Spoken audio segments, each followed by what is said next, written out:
So hello and welcome, happy Friday. This is Friday, July the 19th, and this is Backyard Beekeeping Questions and Answers, episode number 267. I'm Frederick Dunn, and this is the way to be. So I'm really glad that you're here with me today. Beautiful day outside, by the way, in the northeastern part of the United States, northwest part of the state of Pennsylvania. Beautiful weather, no rain, no thunder, no challenges. Why are you sitting there? Get out and stare at bees. Anyway, I know you're wondering how warm it is outside, so let's hit that. 76 degrees Fahrenheit, which is 24 Celsius. The wind is moderate, 3 miles per hour. Might as well not even be a wind, which makes it really hot. That's 5 kilometers per hour. Anyway, 61% relative humidity, which is fantastic because the bees can dehydrate their honey that now they are taking in pretty heavy in this part of the world. Now, where you live, you may be in a dearth. I'm sorry. I don't know what to do about that. We are not in a dearth here. 0% chance of rain today. 0% chance of rain tomorrow. 0% chance of rain the next day. So for those of you who are local, this is a time to work your bees. Opening sequences, by the way, were shot yesterday. And that's just what's going on in the environment right now and what the bees are on. Things are looking good. And the hives are gaining weight, so that's fantastic. What do you think is going to happen this weekend? Well, the supervisor is going to show up, and that's my grandson, 8 years old, and we're going to checkerboard pull some capped honey frames off of the hives for 2 reasons. 1, prevent congestion, and 2, because he's got a waiting list of people that need honey, so we're going to do that. And we just reorganized our honey processing area, so everything is fantastic. We're ready to go, and I hope that you are too. So thank you for being here. And if you want to know what we're going to talk about, please go down in the video description here on YouTube and see line item by line item what we're going to cover as far as topics go. This should be a short one. I've said that before, and sometimes it doesn't end up being so short. Now, you don't have time to look, or you don't want to use up your data. This is a podcast. In fact, the entire series is a podcast titled The Way to Be Podcast. Google it, you'll find it, you can listen to it and not wreck your car while you're driving down the road somewhere. So we don't want any of that to happen. If you want to know how to submit your own question for consideration or just a topic, which some people submitted this week, very interesting, you can go to thewaytobe.org and click on the page titled The Way to Be. There's a form, you fill it out. It's that simple. If you've got something pressing, like you're listening later and you can't wait a week for your topic to be potentially discussed, then please go to the Way to Be Fellowship on Facebook, where everyone's friendly, zero politics, and we accept beekeepers from all levels. You don't want spam, you don't want somebody marketing to you, that's the place to be. Okay, moving right on with question number 1. The first topic was submitted by Janine in, it doesn't say the city, but the state is Indiana. So, what's your final verdict on the Apisolis vapor smoker? I've been waiting for your video. If it works as reported, it would be perfect for my indoor apiary. I value your insight. Okay, so that's interesting. I have been lax in talking about that particular thing. And of course, if you looked at the thumbnail today, that's what I was puffing away. Now, it looked like, it might have looked photoshopped, but it isn't. Now, here's the other thing. I'm in a confined space. And I would never light off a smoker in a confined space. So I'm not going to give you the pitch about it right now, but this is what we're talking about. Why are you holding it upside down, Fred? Well, because this is the storage position, because here's the reservoir that holds the oil, and it uses essential oils and it atomizes them much like an e-cigarette or a vape machine. You know, those little electronic vape things that people use. It works the same way. It's been well researched and the bees respond to it. So there are some good applications for it. Costs money. That's the other part. If you're operating it, this is the right side up to do it. But anyway, I'm not going to talk about it in length or in detail today because I have my video. It's done. I'm going to launch it this week, and I'm going to take it out when we pull honey supers, and we're going to test it. One of the things that, so I can just tell you ahead of time, it works. It's expensive, so it may not be for everyone. Plus, you have to buy the oil bottle that refills the reservoir that gets used for the puffing. And but the good news is you can use it in a place where there are no fires, or where no fires are allowed. And like me, if you've got little ones running around, he loves to light his smoker. He loves to puff away with it. And we use our switchgrass pellet fuel for the smoker fuel.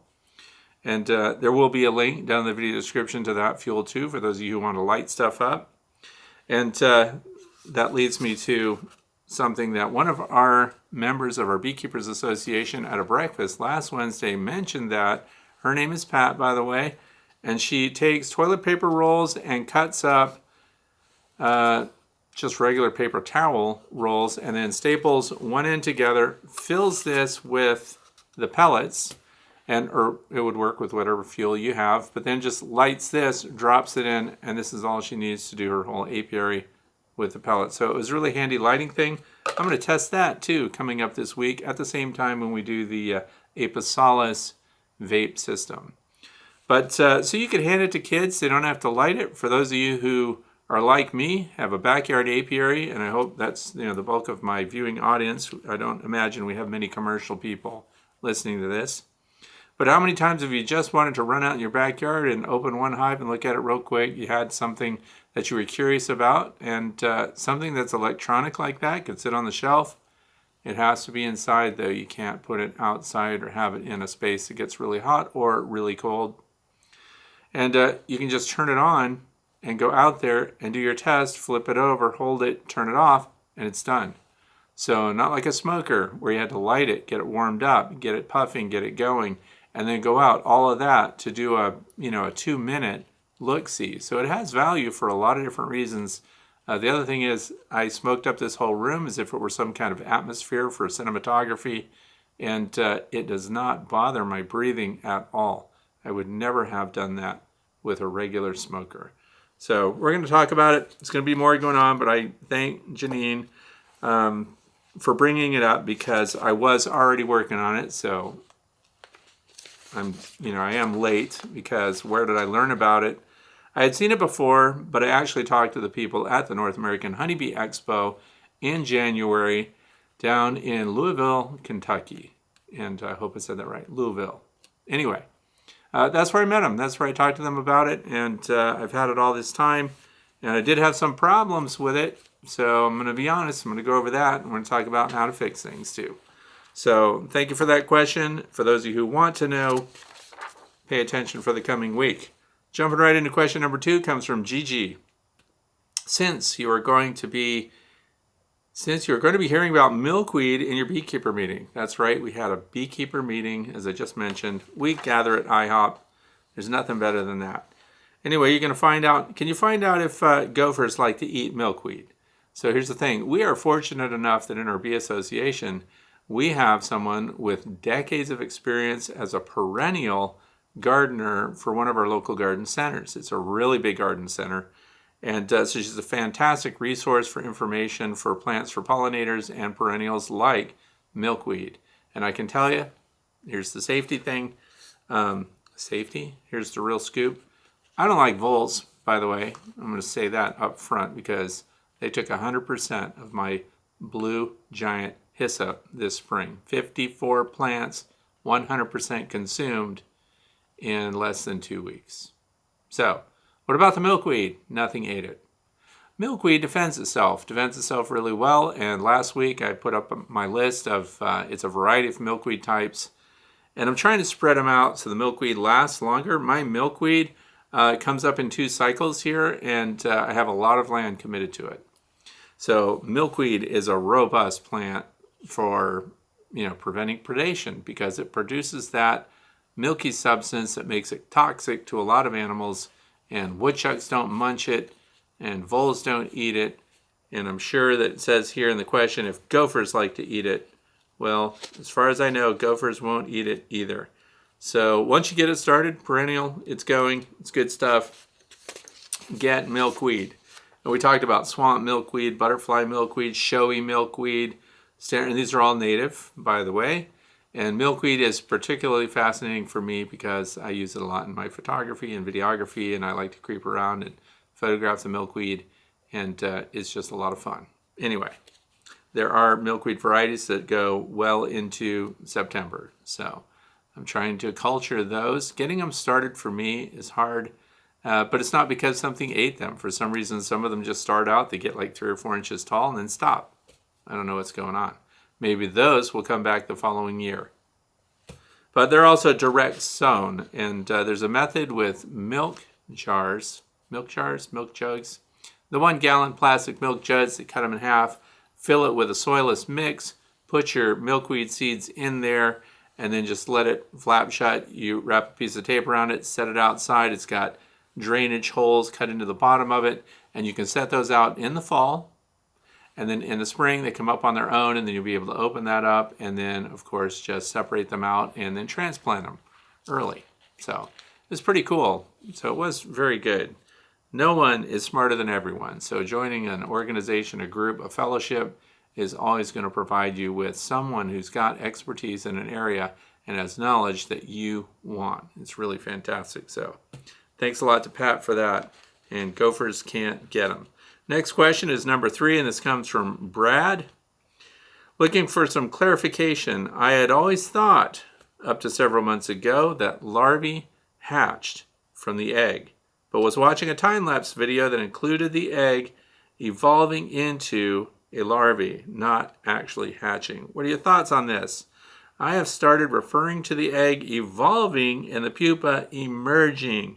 Apparently, there's no hatching going on, which is another unusual trait of the honeybee. Okay, so this isn't just the honeybee, and I'm going to put myself on report. Because I used to sit for hours, day after day, and I wrote with grease pencil on my observation hive. I had them in another building. Now I have an observation hive building. It's got 3 of them in it, so I get to spend a lot more time out there, and it's more comfortable. Anyway, I would look at the eggs. How long is it an egg? It's going to be an egg for 3 days. Whether the queen lays it or if a laying worker lays it, it's going to be there for 3 days. I wanted to get the moment where it hatches, because that's still the term. We would say it's biology. So we say it hatches from the egg. And here's the thing. I wanted to get that moment where it hatches out. And it was Dr. Tom Seeley who pointed out to me that, well, you're not going to get to see that because they just consume the egg. So it's not really an emergence. It is still hatching. So if we're trying to get, because I'm teaching you, so I want you to have the proper terms. And so they hatch from the egg. They emerge from the cells. So anyway, you're right. It just kind of dissolved away. You can see that it cracked a little bit, like the outer skin just started to dissolve away, and it gets consumed by the larva.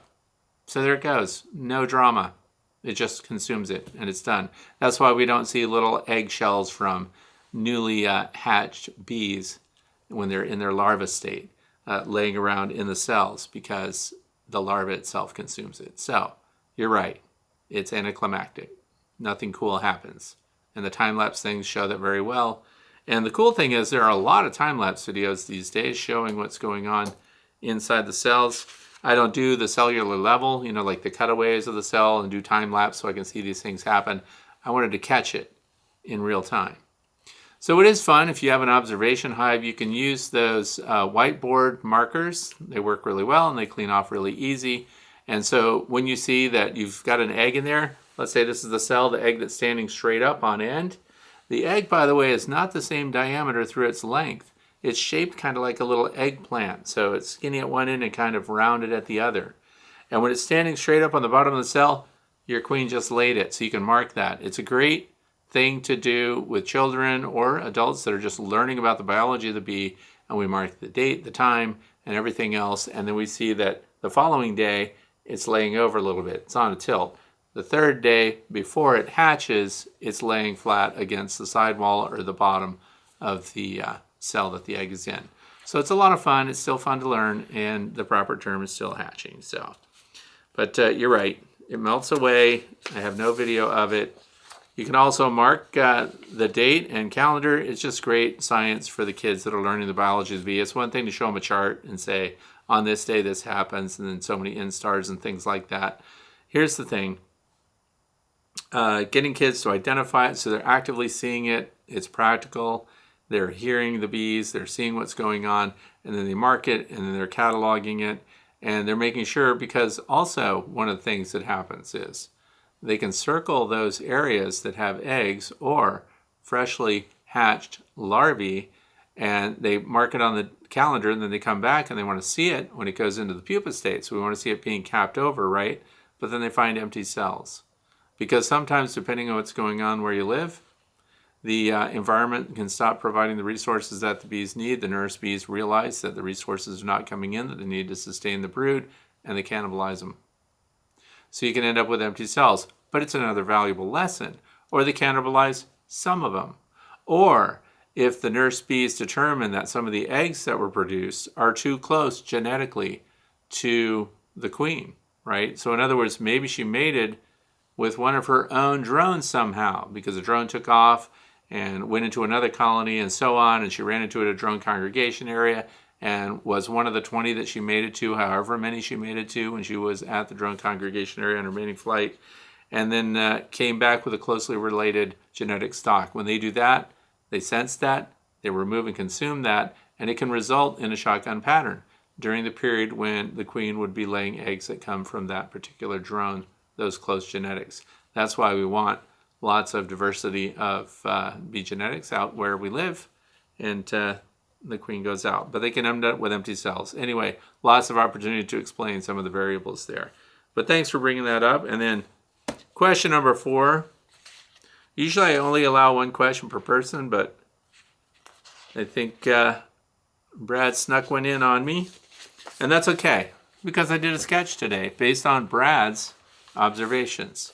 So we're talking about, by the way, be a good neighbor when it comes to being a beekeeper. And one of the ways that we can be a good neighbor is we find out that our honeybees are in someone's grape jelly. Welch's grape jelly in particular. That's what I'm talking about here. But anyway, who cares about grape jelly? How do the bees get into it anyway? How are they going to get in the grape jelly? Unless you got a Welch's factory near you, which my grandson happens to live very near a Welch's factory. But what happens is the bees are getting into the grape jelly. Well, who are these people that are putting out grape jelly, and why would they do it? Well, they're feeding Orioles, the Baltimore Oriole in particular around here, but we also have orchard Orioles too. One of their favorite resources for bird watchers and bird enthusiasts to put out for them is grape jelly. So the problem is the bees go for the jelly, the bees mob it, and the Orioles cannot feed at the jelly feeder anymore. So Brad had this great idea. I don't have Orioles, but a feeder to keep bees out while allowing the Orioles access would be the reverse squirrel-proof feeder. That is brilliant. Anyway, a baffle would normally sit over the access port to prevent bees from access to the food when an Oriole lands on the perch. Its weight will cause the baffle to slide down, allowing them to access the food.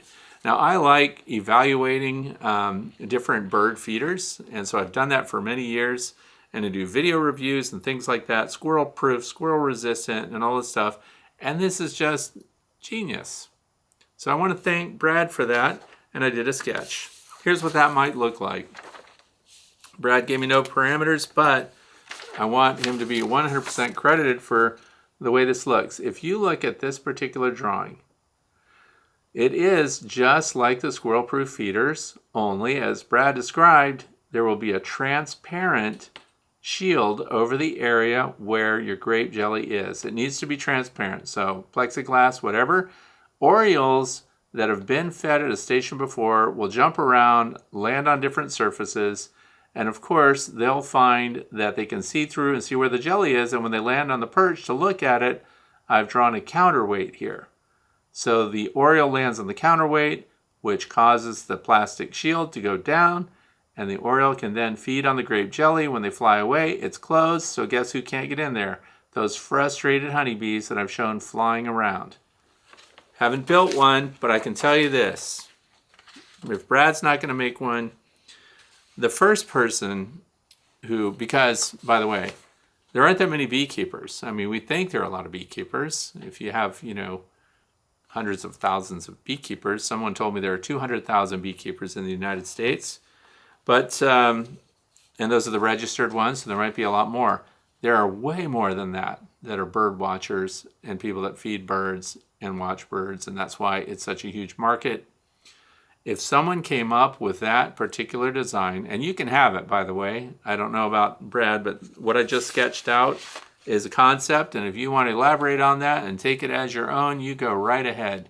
And if you can make or even, because my wife suggested just taking one of the squirrel-proof feeders already and just modify it and, move the shield. That's all you have to do. So instead of closing when they land on it, of course, it drops lower and opens the area. But I didn't like that idea not because it came from my wife, but because the configuration of the feeder is to hold a whole bunch of feed, and we don't really need that. We just need a tray with like a sneeze shield over it, like when you go through a buffet.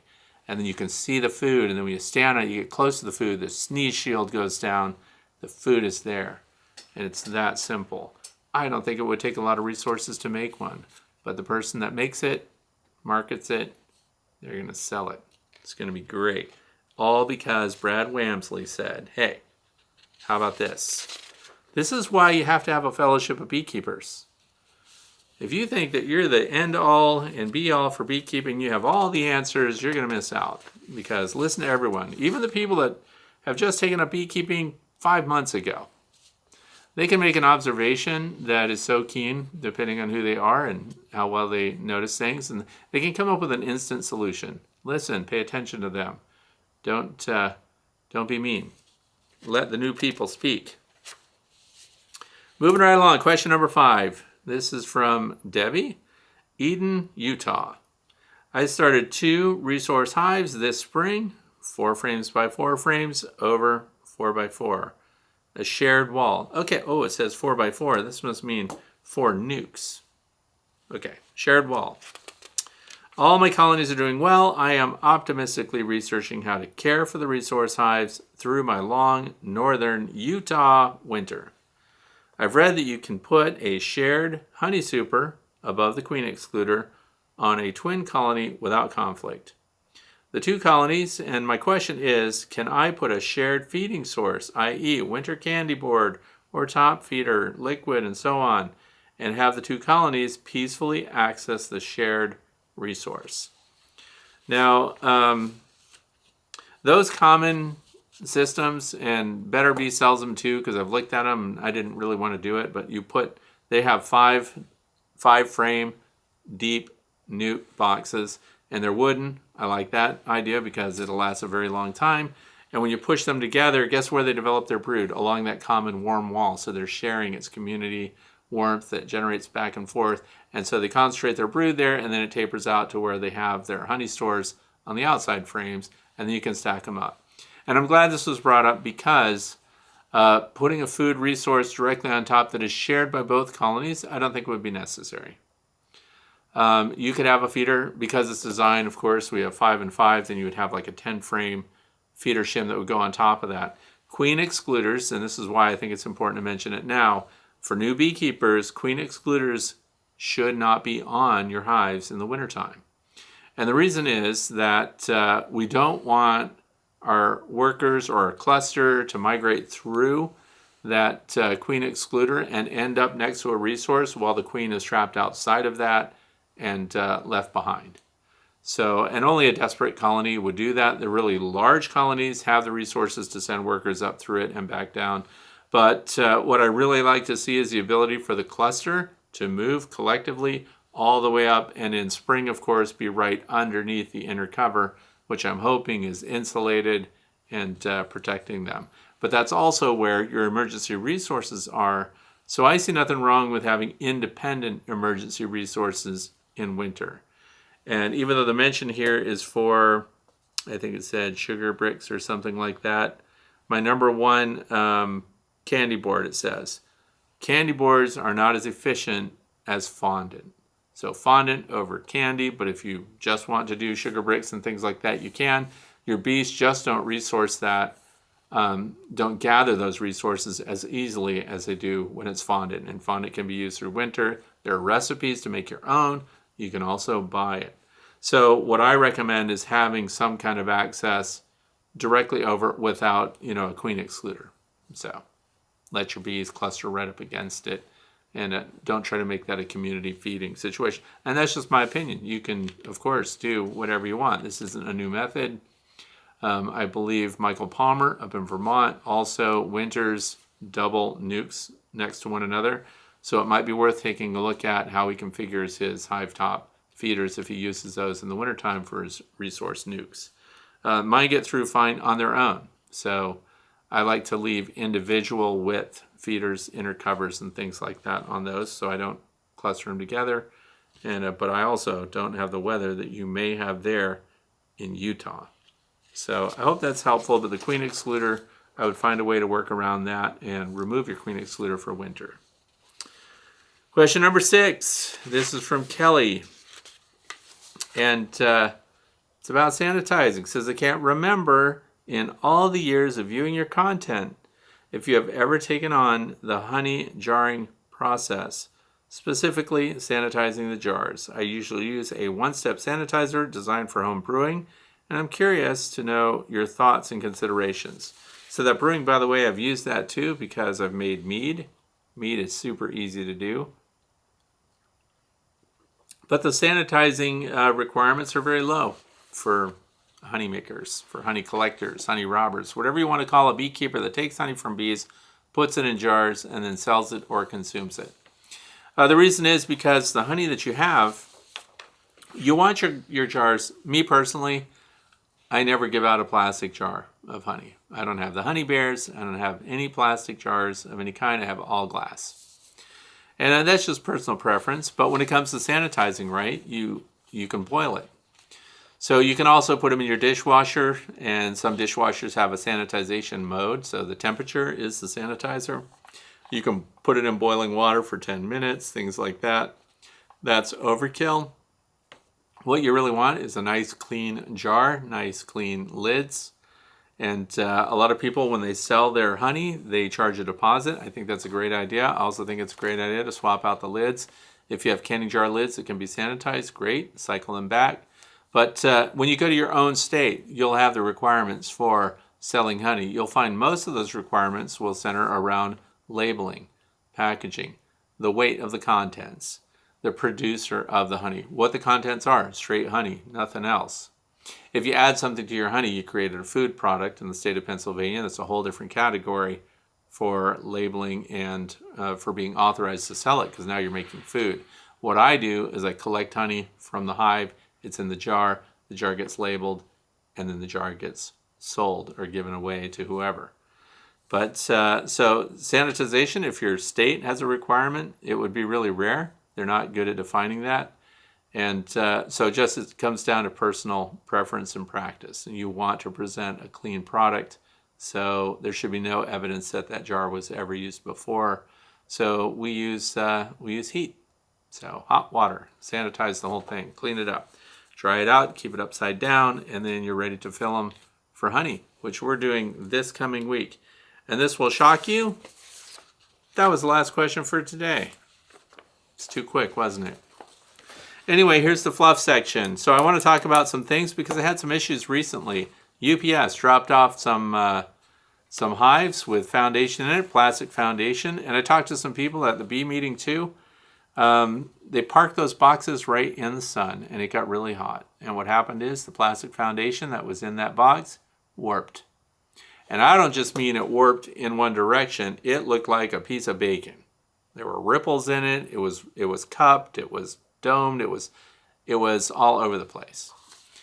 And that seemed really annoying, and it looked like unstable plastic foundation. And then it occurred to me, man, that thing was sitting out there. It was also in a FedEx or UPS truck. Who knows how hot it is in the back of that thing. And then they parked the whole box right in the sun. And so here's another thing. By the way, our FedEx drivers and our UPS drivers are fantastic people. You can meet them and talk to them. And when they drop something off, don't follow them around. If it's a new UPS driver, cut them a break. If you happen to be in some outbuilding and, they're occupied, they're busy, they're working, and they're carrying boxes, and mine goes the extra yard, brings it right into the garage and sits it there sometimes, but that garage faces south, so it gets really hot in the opening there. And if you close follow them, I'm not saying that I did or that I would do it again, but I just walked right behind them because I waited for them to put the box down. Then I was going to say, could have scared you, and he was scared, so he jumped. Anyway, close following the UPS driver and then announcing yourself after they put a box down and turn around while they're updating that little thing they're holding. It's a great opportunity to scare people. Don't do it. Don't startle your delivery people. You depend on them. But anyway, I was talking with others that had stuff delivered. And even when they leave these boxes of foundation out, because this makes me think, and that's why we're talking about it now. Early in the spring, I like to leave dead outs that have been cleaned up with the frames and everything in them. And then they are perfect swarm lures. Self-hiving swarms. Number one activity around here in spring. Swarm season's over. Now it's just hot. And I'm not in the hottest part of the country, so this is important for other parts. If you're going to leave your beeswax without bees in it, right? No bees in the box. This is a swarm trap or whatever you've put out. Now, here's the good news. Most swarm traps are put out on trees, 10, 12 feet up. They're shaded by the tree. But if you're setting them out on a deer stand or something, or you're putting them out and they're just in direct sunlight, and there are no bees to continually cool the interior, it's going to get really hot, and the wax can actually melt right off the frames or right off the foundation. So if it's foundationless, it can drip down, and you get that bright yellow, new-looking wax that's melted all over the bottom there. That's what that came from. It got too hot in direct sunlight and melted away. And so the individual that I was speaking with on Wednesday, all the wax that was coated onto the plastic foundation dripped off and collected on the bottom. So, talk to your delivery people and just let them know that you would like your packages to be delivered in the shade. That seems instinctive, right? It seems just normal that you would put things in the shade. But they're in a hurry. They're providing a service. And if you tell them about it and how it ruined your foundation and made it look like a piece of bacon, then they'll pay attention. Years ago, I had a UPS guy pull up, and there were packaged bees from Man Lake. They were laying on their sides inside the truck, even though there's big red and white labels pointing up. So if you take your time to explain, hey, that's not the way to transfer bees around. They don't do well like that. And they're supposed to have syrup in it. That particular year, they had the gel in there, and those bees were 90% dead anyway. But it was a terrible year for delivery. Those of you who remember that, I was trying to get Saskatraz, and the only way to get them was to get a package. Otherwise, I would have just bought in a queen and made my own. But the packages came, and the UPS drivers were very lax about how they handled those packages. They don't like transporting bees anyway. Anyway, moving on. Coming up, there's going to be the Hive Live interview. So I already interviewed the owner and developer of Hive Alive, which is a syrup that has been proven to work. They have a new product coming out, so I interviewed them. We're going to post that interview probably sometime this weekend, so if you want to see that, part of my Interviews with Experts series. If you've been missing that, it is a series that can be listened to on Podbean as well. It's a podcast and also, as of course, a YouTube video. So we're going to talk about that. It's important stuff. The other thing I want to talk about, smoker pellets. So we're going to do talking about smoke. I talked about filling these rolls with pellets and putting them in. But the smoker pellets that we're selling as a fundraiser are performing really well. So I want to update that again too, because one of our beekeepers, I don't know if he's considered a sideliner or a commercial. If you looked at the Bee Informed partnership, they used to classify sideliners were 500 hives or less. So this guy has well over 100 hives, and he loaded up with the switchgrass pellets that we are selling as a fundraiser for a nonprofit organization. The intent is to perpetuate honeybee knowledge for beekeepers and everything else. So we're getting zero profit. It's a nonprofit. The switchgrass pellets are sold as a fundraiser for the Northwest Pennsylvania Beekeepers Association. Anyway, he left his smoker smoldering. He thought it was out. It burned for almost 3 days.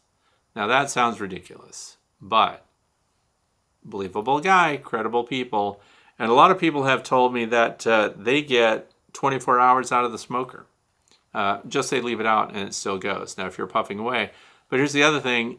How often have you picked up a smoker and gone to puff it a little bit because you've ignored it for an hour or two, and you go to puff it when you really need it, and you have to find that you need to relight it. So those switchgrass smoker pellets, and they're made at Ernst Seeds. You can't get them from Ernst Seeds. You can only get them through the Northwest Pennsylvania Beekeepers Association. You can go to their website. You can look. You'll see a picture at the bottom of the website page that has smoker pellets. You click on that, and you can order smoker pellets. They last a really long time. They create a very dense smoke that your bees react to, and they run very cool. That's the result of the slow burn. There's moisture content in there. This is very different from pellets that people use in pellet stoves, for example, that are designed for what? To generate a lot of heat, to burn clean. So in other words, they don't generate as much smoke as switchgrass pellets do. I don't know if you've ever been around when I was a little kid, neighbors used to rake up grass and leaves and stuff and just burn a leaf pile right in their yard. So if you get a bunch of grass and sweep it into a pile, remember all the smoke that used to generate? It was incredible because it was still almost green grass. And so these smoker pellets generate that dense white smoke. They smolder for a very long time, and then we just put a cork in the end of your smoker, and it puts it out right away. So that's really interesting too. It's working really well, and I want to thank all of those who did buy them and then shared about how good they were, how much they like them. And so if they're the backyard beekeeper, one order of that stuff is going to last you a year. I have more than I need. I'm not going to be able to. I use the same smoker over and over again, and I just light it. Now, I would like to say something else while I'm on that. As the pellets burn down, replenish them. So add more to the top, because one of the things that can accelerate the burn of your smoker pellets is the amount of air that passes through. The amount of air that passes through the canister of your smoker.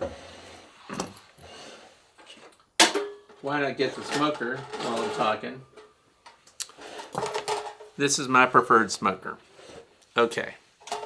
Smokers have spark arresters on the top. If yours doesn't have one, it might be worth making one out of something. They have a basket inside. The good smokers do. This is what you fill up with the smoker pellets. Notice, half the basket is solid, half the basket is vented. So the air comes through here and passes through the material. If you get down to the bottom third or 20%, right, you get down there, more air passes through and it can accelerate the burn. So by restoking it with your pellets, it slows down the burn, slows down the smoke, and you don't want to hit your honeybees with a blast of super hot air. You also don't want to really puff it, like when things are getting out of hand. Let's say that's happening for you. People tend to really puff it. Kids especially like to puff and make piles of smoke for no reason whatsoever.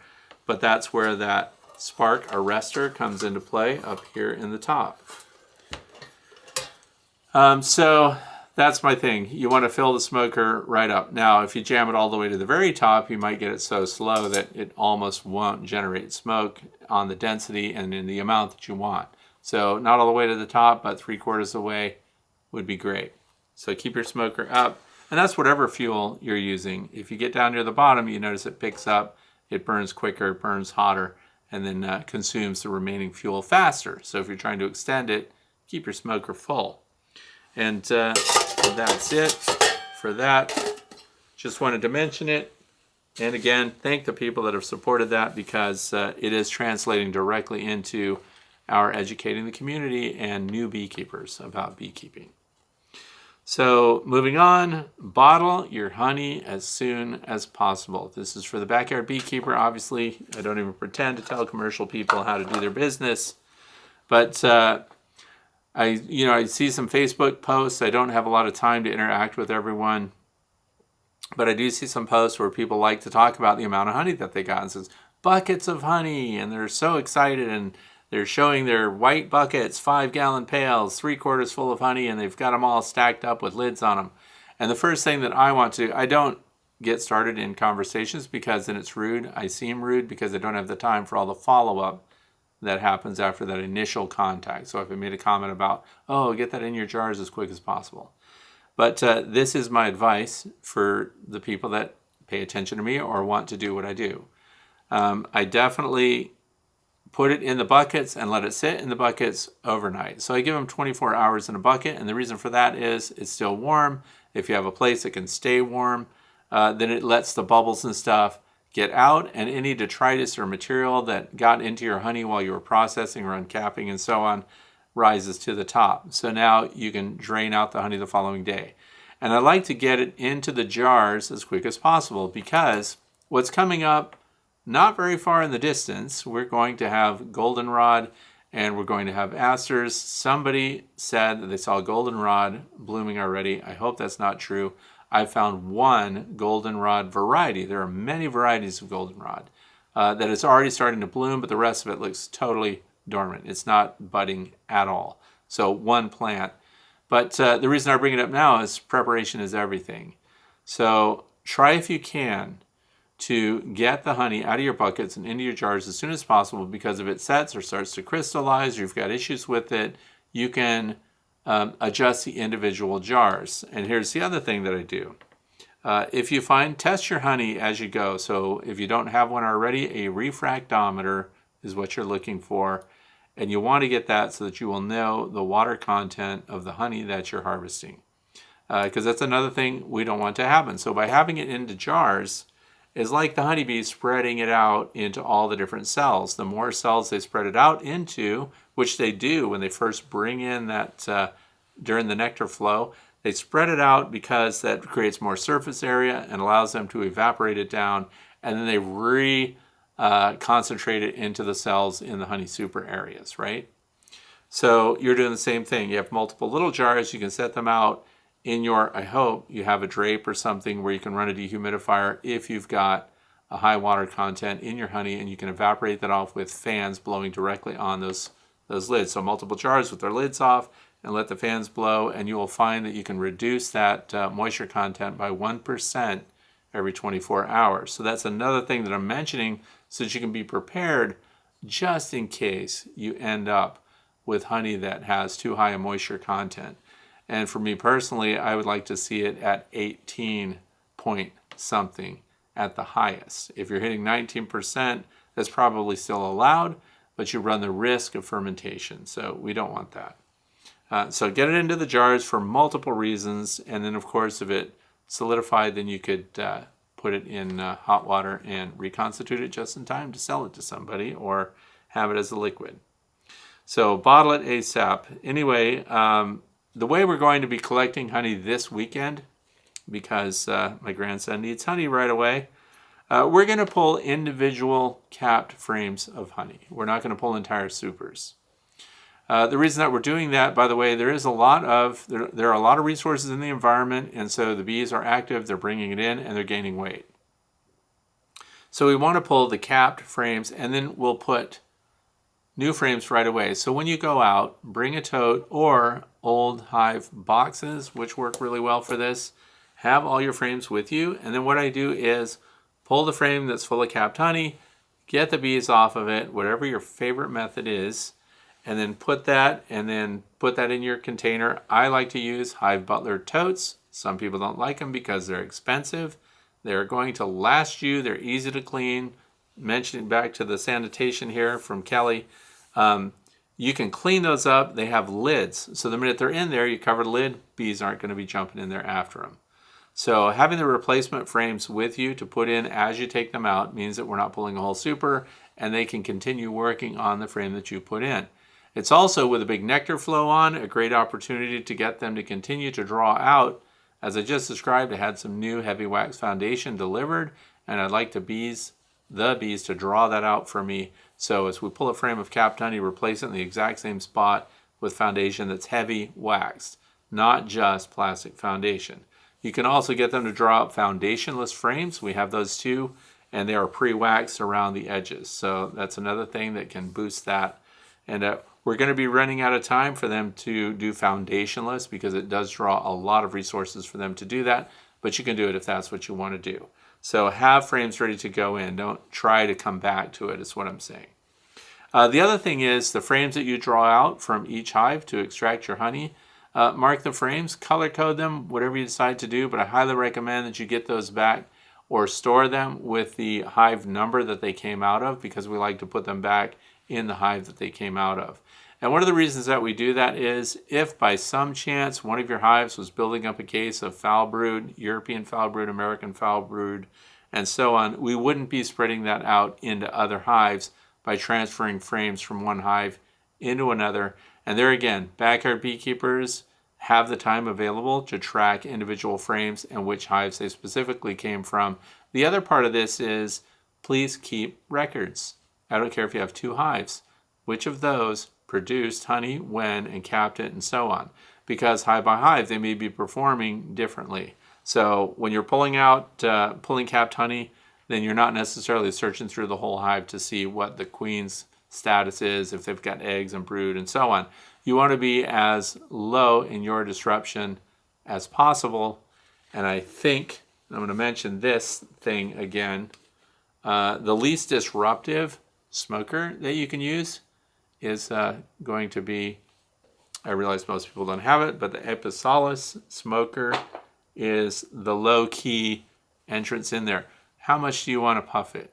How much do you want to do to your bees? So when you're puffing smoke, real smoke, from a smoker with, whatever your choice fuel is, pine needles, pine shavings, whatever it happens to be, when you puff that in there, you are putting particulates into the hive.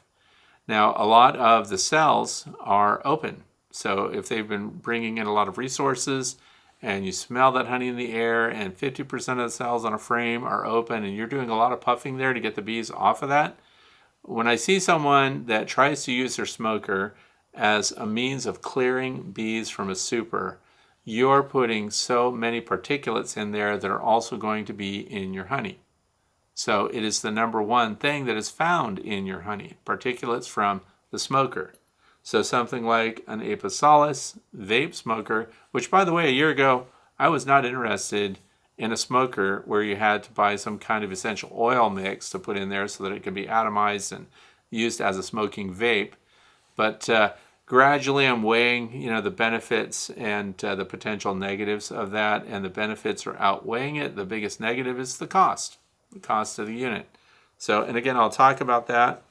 But we are going to be pulling individual frames and then leaving plenty of honey for the bees in the event that the weather is perfect right now in the forecast, but it can turn bad and you can end up with a lot of rain. And if they're taking care of a lot of brood, which they are this time of year where I live, we want to leave them with enough honey to keep those resources going. So, Hive Butler totes are fantastic. I recommend those. They still offer a discount at that website, Fred5. I don't get anything for that. I don't have an affiliate agreement with them. They just did that if I sent my viewers to them. So anyway, top performers outside right now, the borage. I'm so happy I planted borage. It started slow.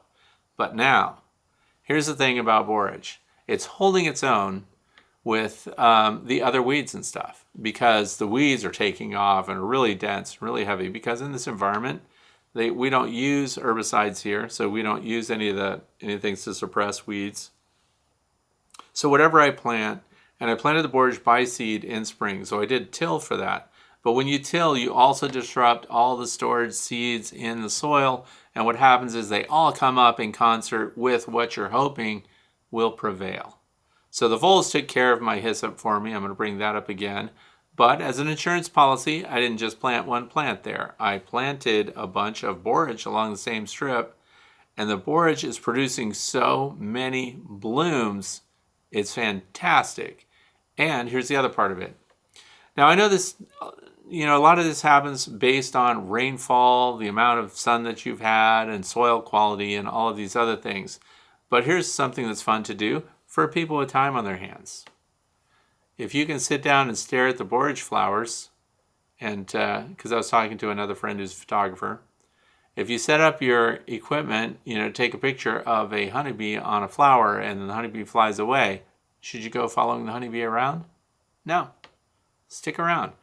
These borage blossoms will replenish the nectar on that flower in a matter of minutes. So, what happens? Other bees are going to come to it. So don't go hunting them all over the place. Set up your camera, set yourself up, get a lawn chair, whatever you need. Sit right there and stare at that flower, and pretty soon another honeybee will come and land on it and you can take your picture. Even if that's with your cell phone, whatever. Don't chase them around. They'll come to you. But here's the thing. They're replenishing those flowers so quickly that there are frequent visits to these flowers over and over, and the borage is just getting started. So the other thing, milkweed, fantastic, heavy hitter. White clover, heavy hitter. Bees are all over it. So we are getting a lot from the environment. I'm sure that there are a lot of other resources out there. I'm also tracking the soy. The soy plants in the field right next to my apiary, they are producing the white flowers now. They're tiny, and I see the clusters where they will eventually have clusters of flowers on each soy plant. So my goal then is to get out there and share how the bees visit that too. So the soy plants are in competition with all the other things that are in the area that are providing those resources. So the other thing is washing up your gear. How much better is it to wash up your gear with hot water, right? So I know I've mentioned this before. I'm going to mention it again. I lay out the garden hose in the yard in the sun. So if you've got garden hose on a reel, I pull the whole thing off the reel. I zigzag it back and forth, and I can get 125, 130 degree water right out of the garden hose just from letting it heat up. So the longer the hose you have, the more heat you're going to get from it for a longer period of time. And then I just take hive equipment or whatever I want to rinse off, and I have a nice hot water rinse right there. Solar powered, you could say, because the sun warms the hose warms the water does better cleaning. So it's just a quick note for you. Now, here's the other thing. Know your mite levels now. Don't wait till the end. Don't wait until they're tearing up all your bees and have spread their diseases and done terrible things. Know your mite levels now, and it would be a good time to pay attention to the colonies that might be extra burdened by the varroa destructor mites. So learn to count mites. I think it's a really good thing to know. If you want to use a sticker board or some kind of removable tray, something like that, understand what the limitations of that are. Sticky boards aren't cheap, by the way. And at least know which colonies early on might be getting into trouble with the varroa destructor mites, because you still have time to treat. There are a lot of treatments that are available that are suitable. They're considered organic treatments, suitable for honey supers being on your hives. And I really want you not to wait until the end of September, the 1st of October, when all honey extraction is done, and then you start looking at mites, because the problem is these are the bees that then will be making the resources available for the queen to produce fat-bodied winter bees. The nurse bees need to be in prime condition. Everything in your hive needs to be in prime condition to prepare itself for the upcoming winter, because that's what they're doing right now, and you can help them by helping reduce the mite numbers. The good news for me here is my mite numbers are extremely low. That worries me because I have concerns that I might just be missing them, that I might not understand what's going on. I had a live mite in one of my observation hives when I pulled the tray underneath, and I didn't get it. It got away. Didn't have any way to catch it. I wanted to get videos of it to see what it could and could not climb on, things like that. See if you could make a really smooth surface that once the mite falls in, can't climb up. So I'm using something down there called micro mist, and it's a silicone product that it's a dry, goes on dry, but it creates such a low tension surface, a high slippery surface, the closest thing to ice for things that slide. And so if we could get a surface that the mites can't climb back up on, then I don't need to use cooking spray or something like that in the tray underneath. Instead, we have slippery sidewalls that mites can't climb, but I need live mites to verify for sure. That's why I'm not telling you about it, because I need to know, I need to see that with their little feet, they can't get back up the sidewalls there. So I'm looking for a really slippery surface that prevents mites from getting out of the tray. I want to look at those. So that's it, and enjoy the closing sequence today after the standard credits go. You'll be interested to see what I saw. So thanks for being here with me today. I hope that you are doing well with your bees, and I hope that you have the decent resources in the environment, and that you're not having to supplemental feed your bees, and that you're not getting too hot. Stay hydrated. So thanks for being with me today. Please submit your own questions at thewaytobee.org if there's something you want me to discuss next Friday, and watch for the videos that I mentioned earlier. Thanks again.